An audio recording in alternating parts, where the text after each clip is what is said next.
Hello guys, welcome back with our new video. In this video I'm going to tell you how to fix Instagram not working on iPhone. So guys, if you are using iPhone and want to open your Instagram, then your Instagram app will not open or crashes and or having another problem, then I'll help you how to fix this problem. So let's start without wasting any time. So guys, simply now you can see here I am going to open my Instagram app. And guys, now you can see it has get to back on desktop and not open my Instagram in iPhone.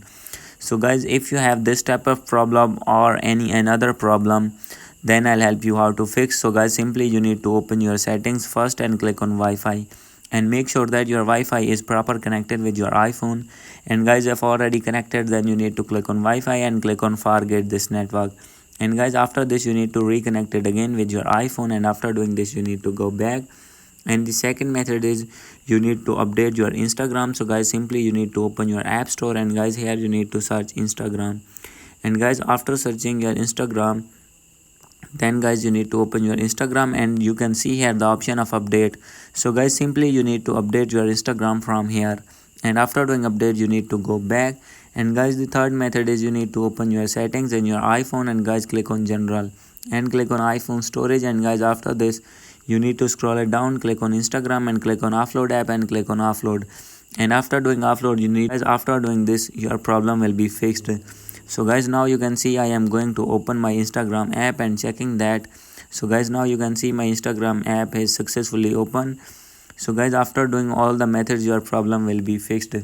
So guys, if still not fix your problem and having this issue again and again, then guys you need to open your settings again, scroll it down, click on general, scroll it down, click on transfer and reset iPhone, click on reset and click on reset network settings. And guys, after doing this you need to go back, click on VPN and device management and make sure that any kind of VPN is not connected with your iPhone. And after doing this you need to go back, scroll down, click on date and time and make sure that date and time is set automatically. And after doing this, go back, click on screen time. And guys, after this you need to scroll it down, click on content and privacy restrictions and turn off this. So guys, if it is turned on, then you need to turn off it. And guys, after doing all the methods your problem will be fixed. So guys, hope you like this video. If you like this video, please do subscribe, comment and share. Thank you.